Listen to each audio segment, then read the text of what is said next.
Hey everyone, I'm Mind, and this is set number 71717, the Journey to the Skull Dungeons from the Summer 2020 wave of Ninjago.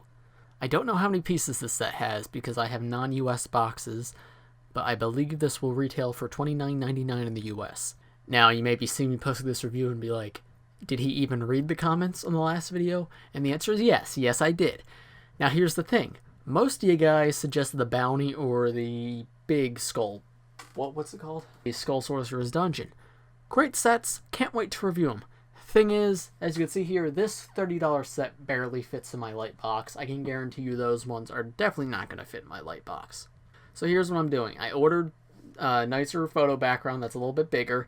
It'll be coming in on Wednesday, so I guarantee I will have reviews for at least one of those sets up on Thursday, okay? I'll be reviewing this set today. I've got Woo's Dragon tomorrow, and then we'll get to the ones you guys asked for, okay? I promise.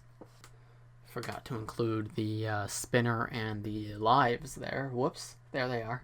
So to start off, this set is an excellent terrain piece. This path going up and this main area right here are all really, really detailed in how they're built. Lots of different rock formations. It's got this lava dripping through right here, which is just this super spooky and fun touch. It also has these individual tiles which are made for playing the board game. All of these are stickers, none of them are prints. But it doesn't bother me too much. If you want to play the board game, you can have them on there, or if you just want the set for the set, you can leave them off. So the fact that they're stickers means you don't have to use the printed tiles, you can just use normal ones. So I actually like that they're stickers in this case. This path bit over here can actually move. Every single section of this is on a hinge except for this right here. That's on a hinge, that's on a hinge, that's on a hinge. So you can create lots of different shapes with this. You can just have it straight out, have like a 90-degree angle, or you just have it curved like that. That's how they show it on the box art, but it allows you to mix it up, which I think is fun. It's not always the same terrain. And it doesn't and the hinges aren't that obvious. It still looks good no matter what shape you put it in. Now this part of the bridge is connected right here with some clips, and then the rest of the build is one solid piece. So you've got these stairs up here that you can climb up. Up here there's a little cauldron with bones in it. I don't know what it is about that, but I find that to be a really, really fun build. You've got these green flames right here. And in all honesty, they are a very cool piece. It's really interesting to see them in this color, and I think they look excellent here.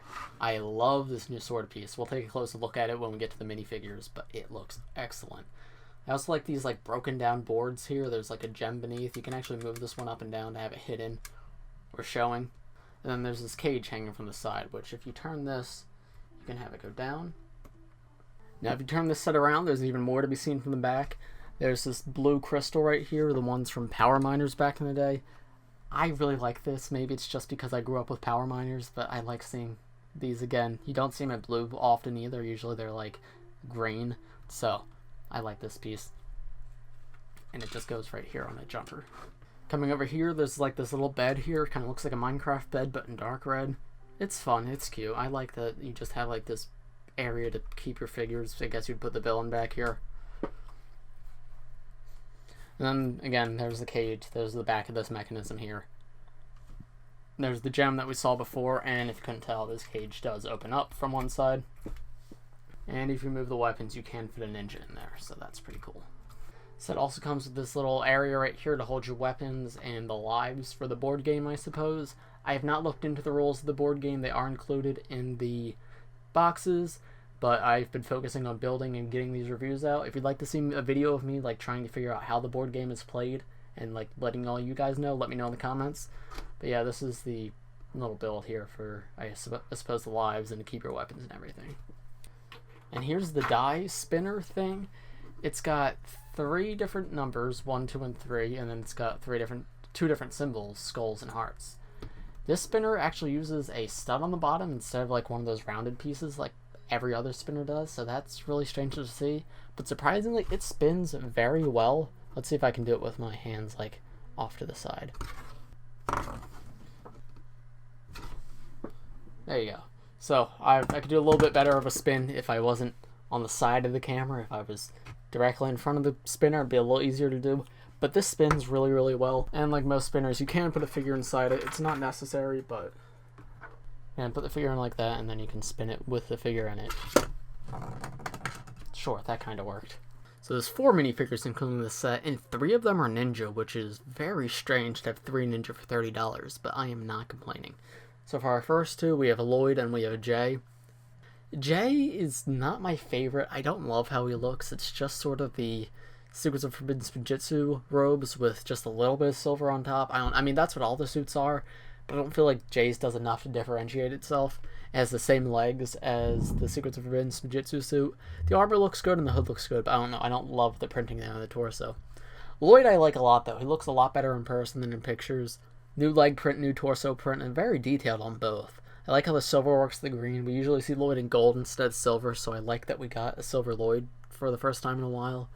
There they are from the sides. You can see what the armor piece looks like. As you can see, the sword is the Ninjago movie one in silver, just like the movie, which is bizarre because Lloyd actually hasn't had that in the show. He's either had it without the tassel or golden with the tassel, so he's actually using the same exact one from the movie now, so that's something interesting.